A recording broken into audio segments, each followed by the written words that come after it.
Yeah, I'm recording it. I'm just going to pull this up here. Let's do this. All right. If I go away from the screen, can you guys still see me? Are you away from it right now? Yeah. Yeah. Yeah. Cool. All right, let's get this started. Guys, welcome back to the Lift Chicago Bodcast here. This is episode number 12 or 13, I believe. Today, we have a really special guest, Joe Flamm. He's actually an executive chef here in Chicago. He's at a Michigan or Chicago Michelin starred restaurant called Spiaggia. Is that it? Oh, that's great. I was at Spiaggia. I left Spiaggia in October. I'm working on my own project now. We're opening in Fulton Market late this summer. We're shooting for late August, early September. Croatian, Italian, kind of coastal wine-focused concept. Awesome. Yeah, so if you guys don't know who Joe is, if you've ever watched Top Chef, you won, season 15? Season 15, yeah. Awesome. So he has a lot of experience within the executive chef world. He's really known well in the Chicagoland area here. And today we're just going to kind of interview him, give you guys a little insight into his life, and kind of just bring you guys so much value, as well as a little entertainment here. So, Joe, I guess kind of took a little bit of your introduction, but I want you to kind of give the audience your background, where you came from, how you got to where you are now. Yeah, so I started working in restaurants when I was 15. I'm born and raised in Chicago, Southsider, and was doing that through high school into college. I was going to college for business, for accounting. Was a couple of years into that and decided that wasn't the road for me, and just one day literally just dropped out of college. Decided to go to culinary school, started culinary school, and I started working for Art Smith at Table 52 a week later. And that was like my first real kitchen job. And it was just one of those things where, I fell in love with it right away, where it was instantly like, this is where I belong. And it's just like the intensity of it, the camaraderie of it, just everything about it. And so that was probably 13 years ago at this point. So I started there. I was there for a couple of years as a cook. I went to the University Club of Chicago. I spent a year there. I left there and went to, I opened Girl and the Goat with Stephanie Izzard. And so I was on that team for a couple of years. That was the first place I was ever a sous chef. I left there, opened Belly Q and Irving Belly with Bill Kim, also in the West Loop. And then I left there to go to Spiaggia, where I started as a sous chef, and I worked there for 6 years as executive chef. So I've kind of been all over the place in Chicago. And then, after the whole Top Chef thing, I'd kind of, before that, started already playing with the idea of I wanted to open my own place and do my own thing and talking to investors and stuff. And then that was like a catalyst of like, okay, now it's time to really get serious and start making moves. So that's when this whole thing kind of jumped off and we started working on this project in Fulton Market. And I really wanted to be back in the West Loop. I love the West Loop. And we found an amazing space on the corner of Fulton and Sangamon. And it's just, it's perfect for the project we want to do. Yeah, awesome. That's awesome. Yeah, I actually I had the pleasure of dining with Joe once at Spiaggia, and I remember part of it because Joe made I had a good time. Well, that was always the thing when the trainers came in. It was like, okay, well, I'm going to hurt you guys as bad as you hurt me when I come to the gym. Like, I want you to feel like I feel the next day. Like, you're going to be so hungover, you're going to be so full, just feeling so like absolutely crushed. It's like, payback. Right. Exactly. It's like the best workout you never remember. It's the best meal I don't remember. So right. Yeah, that was like a wild one too. Like, because Dante and Cheryl were there too. They were in the dining room. So it was like, and you guys, it was like late in the night. And Chad, you've never been to Spiaggia. It's a very like formal, nice dining room, and we're like sending shots across the dining room to each other, just like absolutely ripping them. Like it was a mess. Yeah, it sounds like a good time. It was great. Yeah, Joe. So I had the pleasure of training you, handful of times as well at our gym, and you work hard, and I see all the time. I follow you on Instagram, and you're always, going out on runs. You're always, hopping on your Peloton bike and all that stuff. where does your like fitness, passion for fitness come from in general? Just like you are doing stuff, is it because you were always, eating such like luscious food, or is it just you as a person? It's, it was something I was never into. When I started working out with you guys, that was really when I started getting into it. I hadn't worked out, and when I went and started lifting with you guys, was like, I hadn't worked out in maybe like 7-8 years, like really. And I never worked out with a trainer, and I'd never done any of that. So I was like, okay, kind of, I'll give this a try. And I was just kind of coming off Top Chef, and I was like, life's speeding up, and I need to like figure out good kind of systems and orders to get my life together. And I just like felt like going to the gym for me at that point was like, I don't know what I'm doing. So it's like, am I doing a good job? It's kind of like watching someone sharpen a knife who has no idea what you're doing. It's like, you have the right idea, but it's like, you're just fucking that thing up. And that's what I kind of felt like with my body, was like, am I just like going and like doing the wrong shit? Like, I don't know. And it's, and I'm a big guy, I'm 6'3", and it's like, I have a bigger build. So it's like always difficult. It's like, so, should I be trying to get stronger? Like, I don't want to get bigger, or like, should I try to get leaner or what? So that's when I started. And the more and more I got into it, the more I started seeing progress. And then, I have a 1-year-old. Once we got pregnant, it was kind of like, okay, well, I need to get my health more in check. For it's like, I've worked so hard for all these things in my life. I don't want to be one of these chefs who at 45 is dead from a heart attack when they finally, they're getting the pinnacle of career. You're making real money. You have a family, you have restaurants, things are going well. And it's like, you didn't take care of the most important resource being yourself. And it's just like, well, fuck this, So that was really the driver for me. And now, since I've been home working on the restaurant, I'm like, I need to get into really good systems now. So that when we open the restaurant, I'm going 100 miles an hour, I'm working 80 hours a week. I'm still, finding times to get a lift in, get a run in, get on the Peloton bike, whatever it is.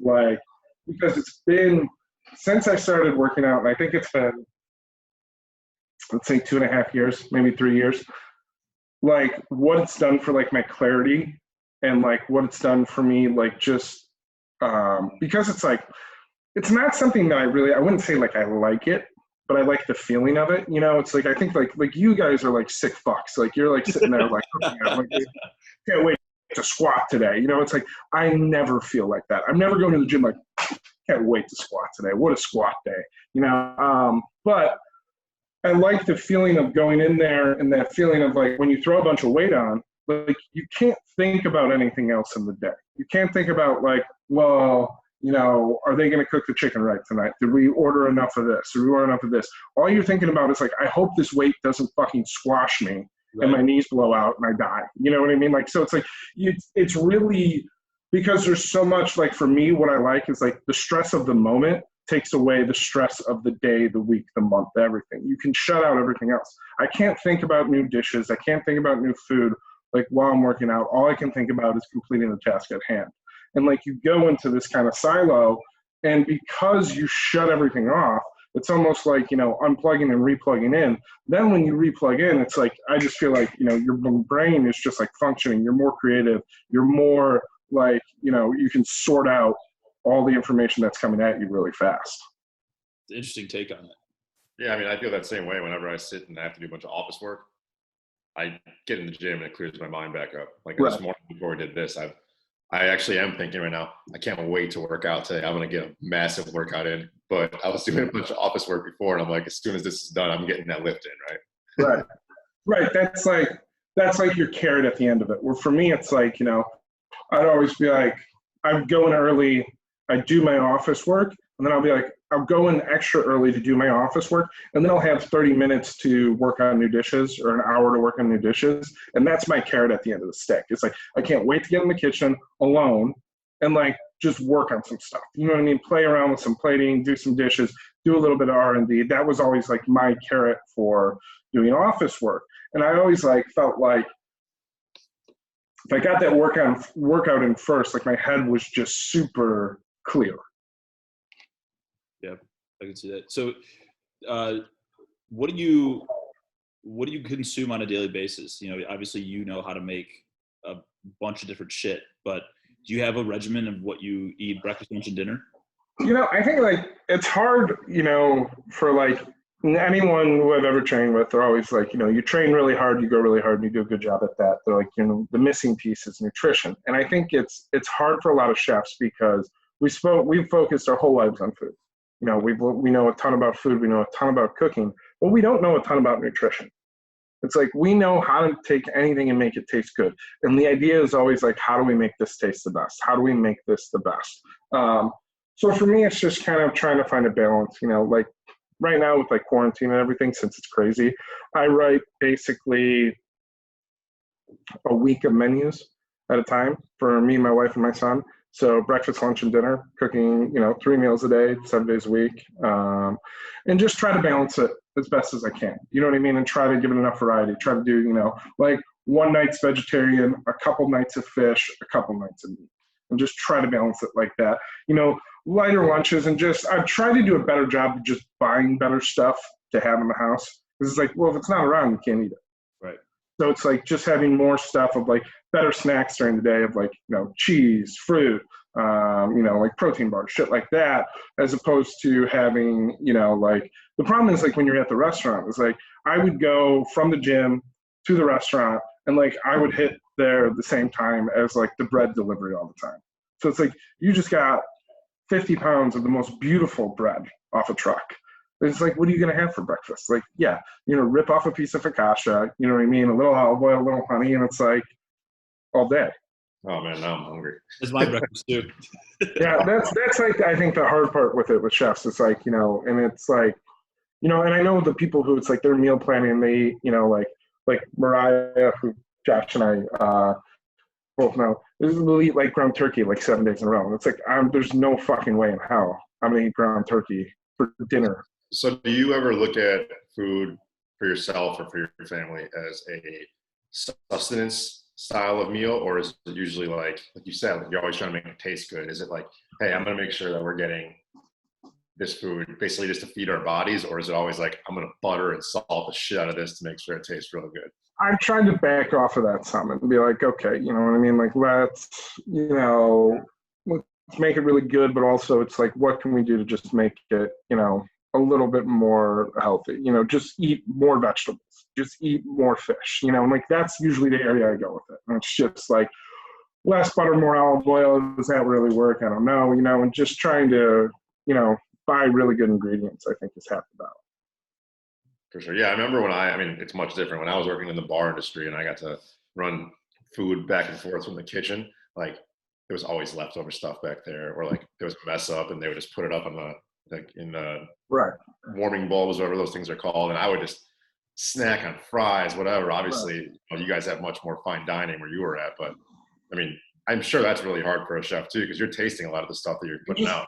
Right. And, like you talk to people and they'd be like, well, like Jeff's saying, it's like, what do you normally eat? It's like you date a restaurant. It's like all sorts of shit. You know what I mean? You're tasting food all day. If you're working on a dish, like you might make a dish 6 times and try it.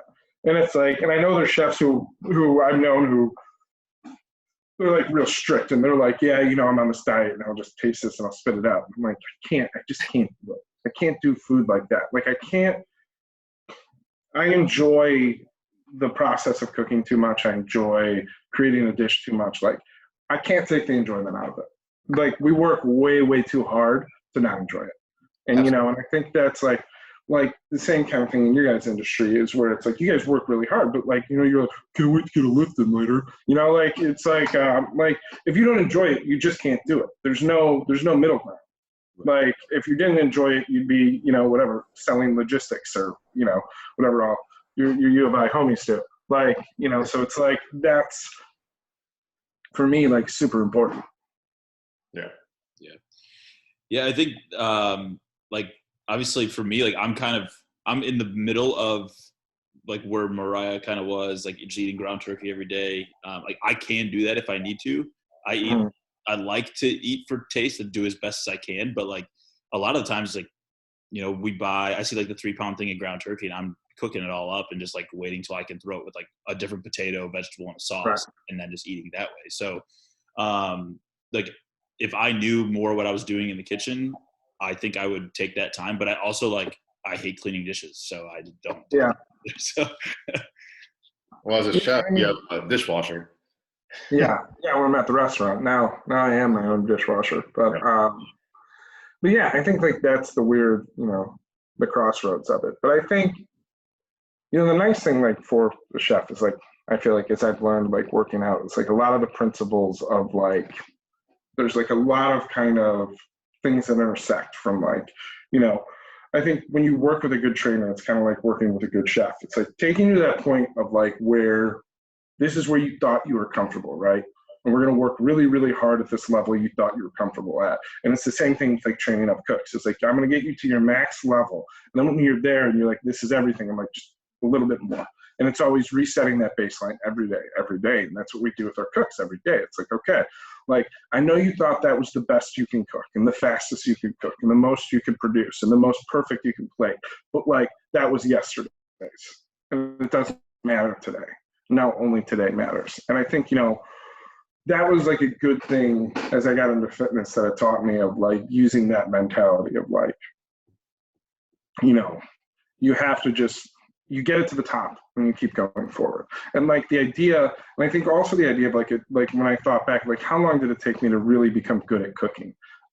Even it's, it's something that's been a passion my whole life, something I've been into, but like really at a professional level, it took years. And I think like when jumping into something like fitness, where it's like, I had to keep reminding myself like, hey, it took, the last time I wanted to, really hone and learn a skill, like it took years and I need to give this years.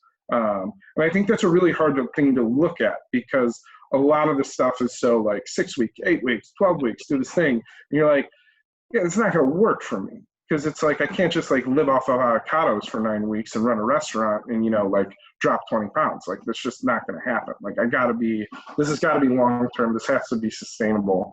And, it's the same with the growth in the cooks. It's like, you need long-term sustainable growth. You have to be building real skills to develop as a cook, as a chef.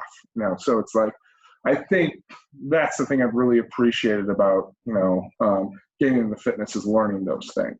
Yeah, I think that's the first time I've ever heard a non-professional fitness professional speak that way about understanding the process. Like, I think that really shows that you have honed your craft and appreciated how you got there, and you really immersed yourself into that. Because this is like, whenever you talk to people, like, yeah, I know that it won't take me 30 days or it won't take me, but they really think it will still in their head. So that was beautifully said, Joe. Nice job.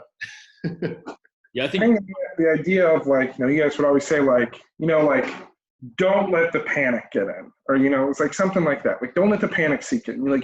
You're starting to feel it. And like you see it in people's face where they're just like, oh shit. Yeah. Like, that oh shit look on their face. And it's the same thing with, they turn around, they're on their station and you see, and it's like, you guys from looking at people working out, you see their body language of like, they're like, I'm going to drop this on my face. Yeah. It's like, you when you run lines long enough, you turn around, you look at a cook and you see the look on your face and you're like, they are about to implode. Like they are just like, you can see they start like moving pans and they're moving really fast, but nothing's happening. You're like, hey, like slow down, like walk away from the panic, like take a deep breath and just like, just keep pushing, just keep going. Like you just have to keep going. Right. Yeah. I think you're a trainer's dream in terms of the mindset of how it should actually work. And like to that point too, like I was thinking about it yesterday, I was looking at like how many plays we've had on the podcast so far and like some of our social media and stuff. And I was starting to get a little bit impatient with it. And then I was thinking like, who the hell am I? Like all I do is preach consistency and patience within fitness. Right. And I'm sitting here being like all frustrated that we don't have 1,000 plays by now, Right. So, yeah. And I guarantee those people who are there do something in their life that is all consistency and patience. You know what I mean? Whatever they're doing, wherever they got in their career, it's because they've been working so hard at that one thing.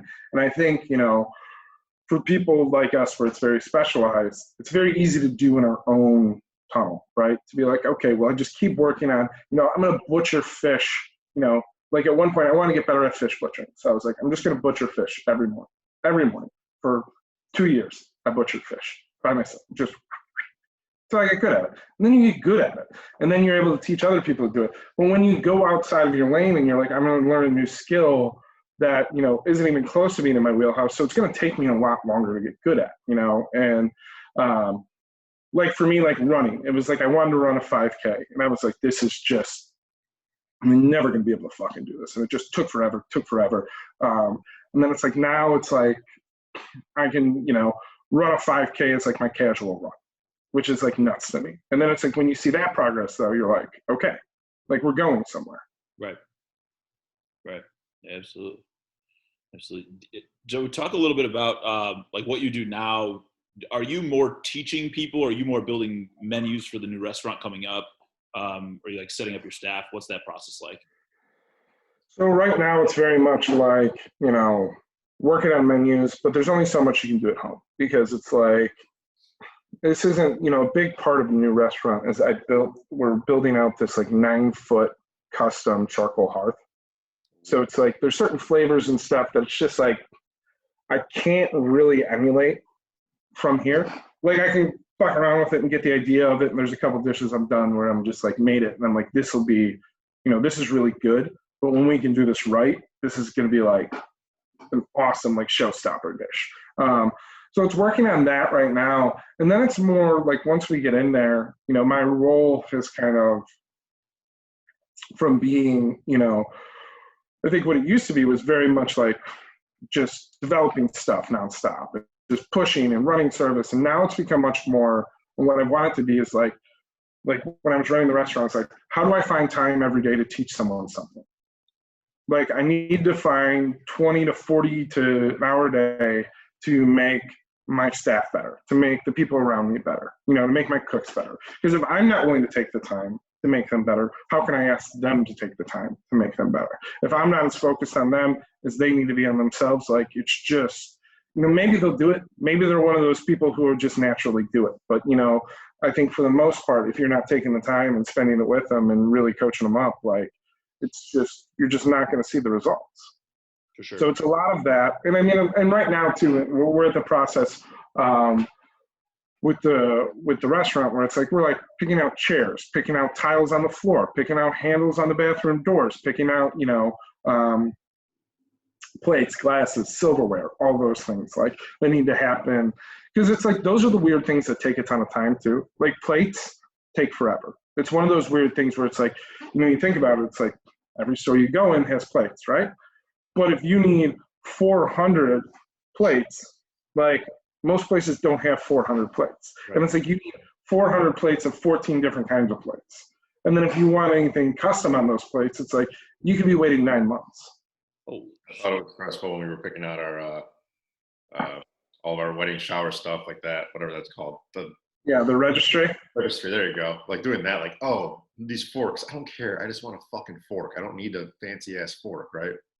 Well, then, like, the crazy thing is, like, with this is, as you guys know, running a business, it's like, it's the opposite of the registry. It's like, well, we got to pay for this shit. So it's like a $7 fork to a $4.50 fork is a huge difference when you're buying 400. And then what about, a year from now when, people steal shit from restaurants like you would not believe. And it's like, so it's like when people take forks, when forks get thrown in the garbage, when forks disappear, and like we have to order 100 more forks. Is that, a $700 order or a $450 order? Like that's a really big difference. Like, so it's like a lot of decisions right now that have really big ripple effects down the road that you're trying to, make as intelligently as possible. But it's like, also, it's like, there's a level you have to be at. Like, if you come in and it's like a shitty fork, you're like, really? This is, this guy won fucking Top Chef and this is a shitty fork he gives me? Yeah. Are you guys seeing any delay with the whole coronavirus thing going on right now? Not yet. We're supposed to start construction in a couple days, and construction's considered essential. So we're not. We're still shooting late August, early September is our target. So all things considered, if everything goes the way it's supposed to, we should be fine for it. Just like I have flashbacks all the time when we were building up the gym. It just they're saying, oh yeah, it'll be this many weeks, and then it keeps going beyond that and beyond that. It's like yeah. I mean, we're at this point. I left my job 5 months ago, but I'm 2 years into this project. So it's like we've been, scouting spaces, doing lease negotiations, dealing with designers, contractors, everything for almost 2 years now. So it's like, people, right after Top Chef, everybody's like, you're going to leave, you're going to go do your own thing. It's like, people just don't understand really how much time it takes. And it's like, yeah, it's like I'm working on it, but it's like you can't just walk out the door. It's like you still gotta work. And like now I'm doing like a lot of consulting and stuff like that that I'm fortunate to be able to do, which is great, and be able to have time and at home with the baby and shit. But like it takes a massive amount of time to build out a pretty big space. Like we're with so we have a first floor and a basement. So like total, it's like 7,100 square feet. Okay. Pretty big. And then it's like, you think with a restaurant, so it's like HVAC, hoods, refrigeration, like all that shit. It's like a pain in the ass. Yeah, for sure. We experienced that. So you're a huge Chicago guy through and through. Like you love local community. I feel like anytime there's ever anything that you put out, it's always like support local, especially now, you've been a pretty big proponent with making sure that people support local. Talk about some of the things you're doing right now to really get that word out. We're trying to do everything we can, me and my wife, to try to support local, but also keep our social distance.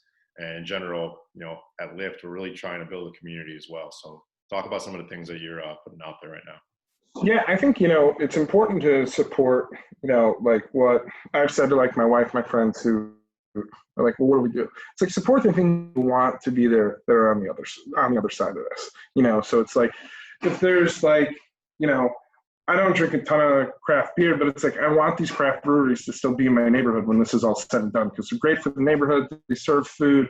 They give back to the communities a ton. So it's like, I'm going to order a bunch of beer from them. It's like, like Winer's delivering beer. So I ordered 2 cases of beer from them. And then it's like, gave some to neighbors, gave some to whoever, and it's like, whatever. You know what I mean? I'm not going to rip through that probably in quarantine. So it's like doing stuff like that, buying gift cards from restaurants where it's like, hey, like we would have probably, if you guys go out to dinner once a week, like that once a week dinner, like, buy a gift card to that place you would have went to, that's in your neighborhood. I think like stuff like that's really great. For me, fortunately, like I was able to auction off a couple dinners for my old crew at Spiaggia in people's homes. So we put a thing on Instagram where we said, I said, I'll come cook dinner for 10 people with wine in anyone's house anywhere in the Midwest. We'll auction it off. So we auctioned it off. We ended up selling 2 of them for 10 grand a piece. So we raised, 20 grand in 24 hours for the staff over there, which was awesome. And, that's it. It's just like keep trying to, like buy coffee from your local place. Like, the coffee shop might not be open, but you probably pick up, instead of, buying from a grocery store, you can probably pick up 5 pounds of coffee from them or whatever it is, you need to do. And I think things like that, as little as they seem go a long way to, help keep the lights on, help pay those little bills. Like everybody's just trying to sustain right now and just, you guys, know small business owners, like just keep the lights on until they can open the doors again. Right. Yeah. Tell Chad what your favorite beer is, Joe. Oh, High Life. My guy. Oh, big High Life guy, Chad? I do like High Life. I probably prefer Miller Lite, but I do like High Life. Yeah. Holding in a bottle. And it's the champagne of beers, man. It's delicious. Well, you're a Sox fan too, aren't you? Yeah. Yeah. Same here. So, Southside, Miller.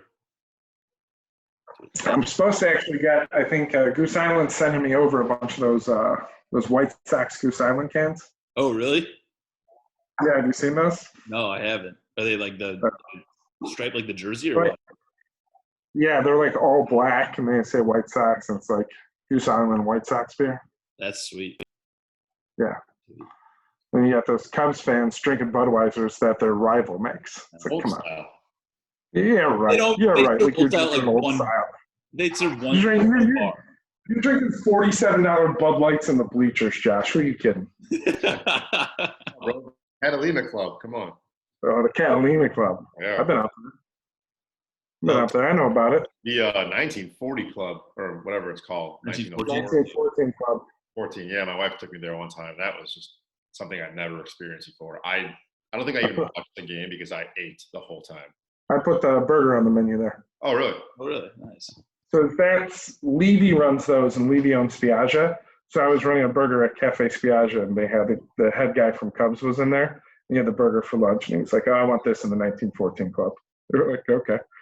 That's No, I awesome. don't know how to tell you this, Joe, but we had to put your burger on at Wrigley. It's like, fine, just don't tell anybody. Speaking of burgers, what is your go-to burger in Chicago? Mm. If it's yours, I guess it's yours, but I have a couple I really like. Have you ever been to Rootstock? Because I think there's two categories of burgers. You have your thick burger, like a burger you order like medium rare, and then there's the smash burger. So it's like for a thick burger, I think Rootstock does it as good as anybody. Super simple, really, really delicious, dry aged beef, nice bun, bacon mayo, pickled jalapeno, like that's it. Really good fries. And then, like Red Hot Ranch for a smash burger. Yes. So good. I live like 3 blocks from it. I love Red Hot Ranch. I don't think I've ever had that. Have you been to Rootstock? I have not. Where is that? Augusta in California. Okay, so is that West Town? It's Humboldt Park. Okay. It's like East Humboldt Park, but their wine list is crazy. But it's like you can go there and drink, like a badass bottle of Italian wine and have, a burger. So Chad and I went to a beef house, whatever, however you want to pronounce it. Bull House? Yeah. So we sat at the bar and we were like, oh, we're going to get steaks. But then they said, we have this burger. I'm like, oh, man, I got to crush a burger at a place like this. And I was a little underwhelmed by the burger, I got to say. Oh, really? Yeah. I mean, I was really expecting this to be like just the most juicy, like, unctuous burger I've ever had. And I was a little underwhelmed. But my favorite lately has been an Owen and Engine. That thing is just like, I can put that thing away, and the fries. Oh. The burger or the sandwiches at Belf House for lunch, though, that's like the move, man. They're so good. Like they do this Belf on wax that is just like insane. So good. And the steaks there are pretty awesome. The next time I'm getting a steak. Yeah, they were getting passed around. They look pretty good. Yeah. Steak and bourbon. That's where it's at. Well, steak and bourbon. Steak and bourbon. Yeah, their bourbon list is good too. But well, Joe, do you have anything else for us? Anything you wanted to touch on, or all good? No, man. I mean, thank you guys for having me on. I'll have to come hit a workout with you guys and my boy Mikey McLean over there. Yeah, maybe we can get boy Doherty back in too. He's been MIA. I know. I'm not over there anymore. And I think it's for me one of the things is like because I don't, I'm not looking forward to doing squats. It's like it has to have some level of convenience for me. And so it's like, I need a gym by where I work. Like, otherwise it's just like, there's no way. Like, and it's, I was training up at Hi-Fi for a while. And like, where I was training with up there is like, when are you going to come back up? It's like, I'm not over there anymore. You just, what I mean? You're going to go, it's like, your pizza place needs to be in your neighborhood and your gym needs to be by where you work. It's like what I feel like. It's just kind of one of those things. Like it's just, it makes the most sense. So it's like, so when I go back to the West Loop, I got to start looking for somewhere over there. I've heard there's a couple of good ones, but maybe we'll see Lift West Loop open. Yeah. Market's got to come down a little bit. Yeah.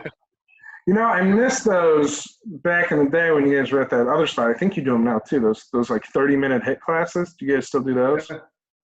Like those 45. We're doing 45, but you're doing 45. But yeah. Those were the best. Mm-hmm. That was that was my favorite because it was just like we're just gonna go in, we're gonna run downhill on fire for 45 minutes, and then you're just done.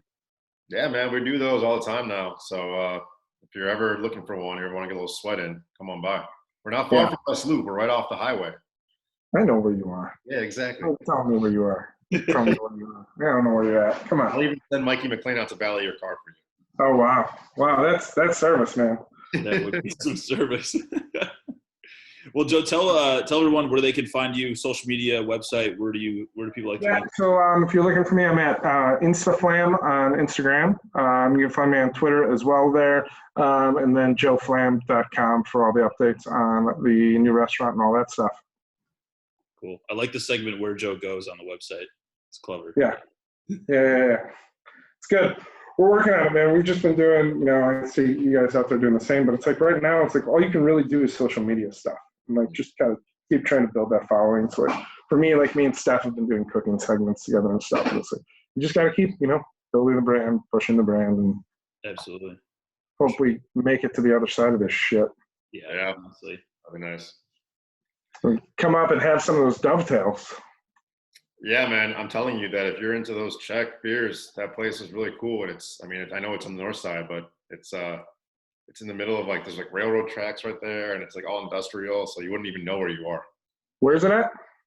It's in Ravenswood, so it's Oh, yeah. off of Ravenswood, and it's almost to I want to say Wilson. It's pretty far north, but it's really there's another place. Beguile Brewing is right there as well. It's right on the corner. But Dovetail is like all Czech beer. They have a lot of special ones that they only have in store as well, and it was a really cool spot. I'll have to check it out after once we're allowed to leave the house again. Yep. All right, boys. Well, be safe. Wash your hands. Get your squats in. For sure. Thanks, Joe. Really appreciate you Garden of Gains. Garden of Gains. I'm about to hit it up right now. Take it easy, guys. All right. See you, Joe. Thank you, man.